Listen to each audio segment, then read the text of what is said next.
How in love were you with the Dolphins fan with the Tua chance for MVP Oh, it like was halfway through beautiful. the second quarter? Well, dude, did you hear? Well, obviously you didn't. You were working, so I don't know if maybe you saw tweets about this, but apparently, to steal a line from David Lang from Local 10, apparently Tua had the greatest midweek interview with the television crew of all time because Spiro Dides and Jay Feely could not stop talking about this interview that they had with Tua, where the CBS silent reporter, her name escapes me, I apologize for that, but she comes out with the story and says Tua, I wrote this down. Let me see if I get the deets of this right. But she had said that Tua after last season, after games, would literally look in a mirror and ask the question, "Do I suck?" And like his spirit What? was broken as a player. He had never lacked that confidence, and he had said, "Do I suck?" And Mike McDaniel, his response to that lack of confidence after meeting him this year was putting together a play reel, 700 plays of Tua being awesome in the NFL. That's what his first introduction to Tua was. That like this is what you can be.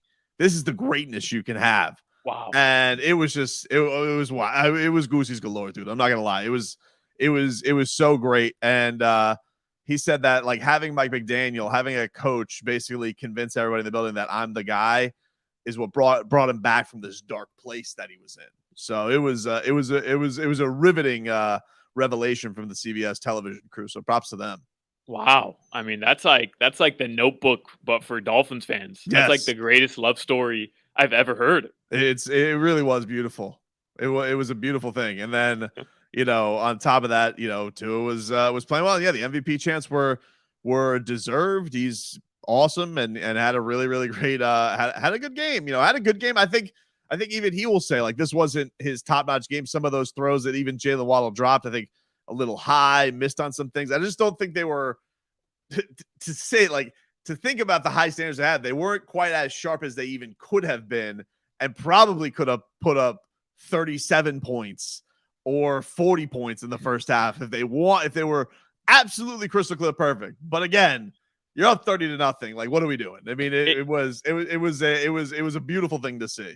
what point have we gotten to where if Tua's not 10 of 14 for 250 yards and 3 touchdowns by the end of the half, we're upset about it. Like Yeah, he's spoiling us. The Dolphins have a 30-point lead at the half. Tua ends with 299 yards, a touchdown, decent QBR. It was like 97, I think, 96, and you won the game. And we're like, yeah, whatever performance by Tua. We would have killed for that last year. This really has been a great season so far. It's been a great run for this Miami Dolphins team. And now like they're about to go into a part of the season that's I think we talked a lot about the interest of this schedule and what they were facing. And I think a lot of people would look now what they're going to is this is kind of nut up time for them. Like, what are they really going to be going into these 3 road games? Because, after losing Tua and coming back, they took the fluff of their schedule and they diced right through it. And they weren't even close in any of these games, really. So that was an impressive thing to see. But now you go to at 49ers, at LA Chargers, at Buffalo. This is, I think, it determines, Solana. You're a first place team. Are you really a true contender? And I would say, to me, I look at these 3 games and I say, I don't think they're outgunned in any of them. Nope.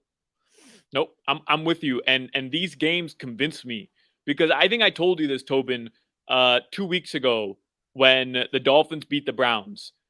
These games against these teams, whether it was the Lions, whether it was the Browns, whether it was the Bears, the Texans, or the Steelers, one of these 5 games on the 5-game winning streak, the old Dolphins lose one of these in like embarrassing fashion, come out, lay a dud. And they haven't. They haven't laid a dud. Well, maybe the second half was the dud, but it didn't matter. So we know the Dolphins, when playing at their best, can at the very least keep up with any team in the NFL. I'm not saying they're better than Kansas City. I don't know. I'm not saying they're going to go into Buffalo and beat the Bills. I think they can, but I don't know that for sure. But are they going to get blown out by any of these teams? No. We know that at this point. We know that. I certainly think they can hang with these teams. I mean, they brought up on the broadcast today, they were talking about, the idea of Tua having the challenge of dealing with cold weather. Probably won't have to deal with that on this road trip. I mean, I guess San Francisco can get a little nippy and windy, but we still won't really know the answer to that. But look, man, I mean, like we saw on Thanksgiving, you saw Josh Allen, who, we could say he's banged up and he's dealing with some stuff, but man, for a team who the Dolphins pretty much handled in Detroit, they were in a dogfight with them, man, and really had to pull one out of their ass to beat them on Thanksgiving. And I don't think I would truly think that the way the Dolphins are playing and the way that the Bills are playing after these past 5 weeks, Buffalo could sit there and say, well, the Sun beat them. They're the only team that doesn't have to deal with the elements of football, apparently. But yeah, I would say that the Dolphins are a deserved leader of this division, and I think it's right that they're leading the division. I think that they've deserved it. They have, their lone losing streak is without their quarterback healthy this year. And, with a healthy Tagovailoa, they don't lose. They don't lose with him. And that is a huge part of it. Not only that his statistics are great, but his MVP candidacy is legitimate as well. Yeah, no, for sure. Tobin, best start for the Miami Dolphins in an first 11 games since 2001 when they were 8-3 as well. So, the early 2001 team was still part of, these Dolphins teams that everybody would consider part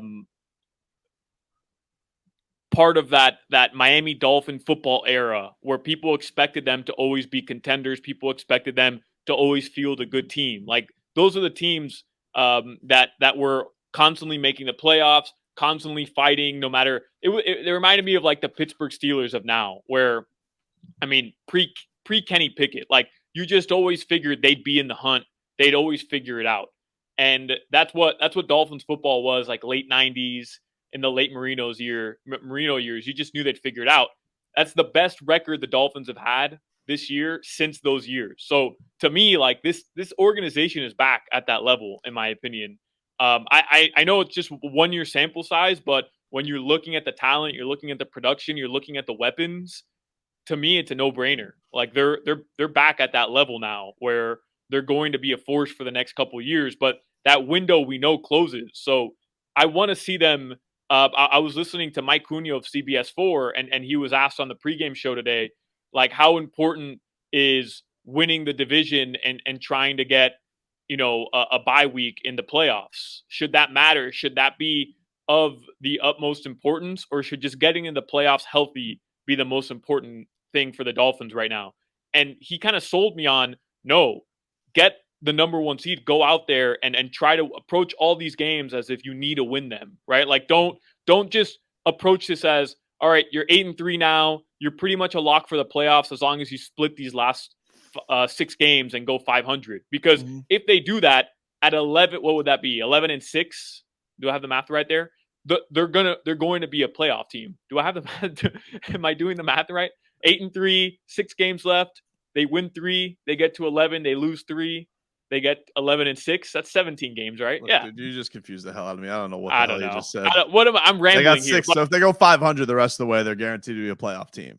Right, but don't just settle for that. Like go and try to get the home field advantage. That way you could play these games here back in Miami. Like I think they're capable of doing that. Going on the road right now, winning 2 of 3, and finishing 4-2, 5-1 the rest of the way, and having one of the best records in the AFC. And I think it'll matter because they get to play back here in Miami. Don't just approach this as make the playoffs. That's good enough. I would guess with the Dolphins' 6 remaining games, they're probably favored in 4 of them. I would say they're likely going to be an underdog next week against San Francisco. And they're definitely going to be a dog going into Buffalo. But I would say at Chargers, hosting the Packers, in New England, and hosting the Jets, they'll be favored in all those games. So, yeah, your expectation, I think if you're a Dolphins fan, the minimum expectation is they should go 4-2 and they should finish with 12 wins. I think that's a reasonable expectation the rest of the way. Can we get nutty and see a scenario where they're 5-1? Sure, we could see crazy scenarios, but I think that the expectation the rest of the way for Dolphins should be even with it being 4 road games. I think that they should find a way to win the majority of these games. And is 12 wins going to be good enough for them one seed? I don't know, but it's right there right now. I mean, Yeah. you're sitting there with the, tied with the most wins. I mean, Kansas City can pass you right now, but you're right there. It's not like this is out of reach for Miami. And I do agree with the premonition that if the Miami Dolphins do have home field, of course you would want home with an offense like this that's speed, and it's just like if you were a dome, like the Rams back in the day wanted to play in a dome. Like, of course you want the best scenario, and you don't want any elements trying to mess with you if possible. And I definitely think that they have shown themselves so far to be good enough to do that. And I think that's probably why you'll maybe hear some hemming and hawing about the Dolphins about it not being the best way to close things out. Yeah, but I think in a lot of ways, I think that's good. I think that the Miami Dolphins can look at this and say, man, we won. We handled it pretty good. Could have been a lot, things could have gotten disastrous there. Maybe a couple other things break your way. But all in all, I think that you get this win. You look at that first half, and then you try and clean some things up to where did things not go perfectly in the second half? Was it just a matter of health? Was it a matter of the defense, kind of slipping up and letting Kyle Allen get hot after they had pretty much destroyed him the whole game? I think those are all good things that you could that are healthy to answer going into this next week. And they're going to have an interesting scenario because this will be a Dolphins team that's going to spend the next couple of weeks in the West Coast. Yeah. So that'll be interesting at least your biggest takeaway again this week isn't Jason Sanders is a bum. At least you feel a little bit better about Jason Sanders going into the last 6 games of the season. What storyline is more, I guess, engaging for you, Tobin? Is it Mike McDaniel returning to San Francisco, Mike McDaniel versus the guy who he really learned under in Mike Shanahan, Raheem Mostert and Jeff Wilson have ties? Like, there's a bunch of San Francisco Miami ties because of the McDaniel Shanahan tree. Or is it the second California game just strictly Tua Herbert? Tua Herbert. Like, because I don't feel like there's any negative with Mike McDaniel. I think that's all going to be lovey-dovey, and yeah. I think that is cute. But he wants to win it.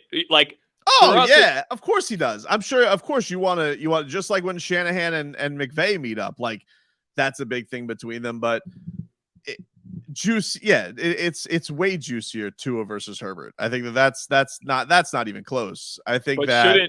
Shouldn't we ride with McCochin and like just like fuel that rage for the 49ers game, just because we know McCochin is going to want it so badly. Of course. And I think that there's going to be an element of, you see, you didn't think you needed me, huh? Not like they were holding back or anything like that, but like, yeah, I'm the real genius. I get you.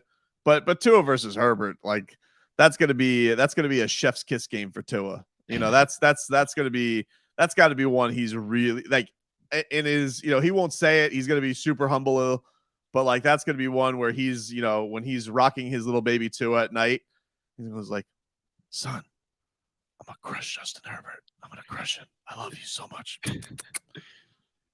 Tua outplaying Herbert in that game and Herbert throwing a fourth quarter interception to seal it.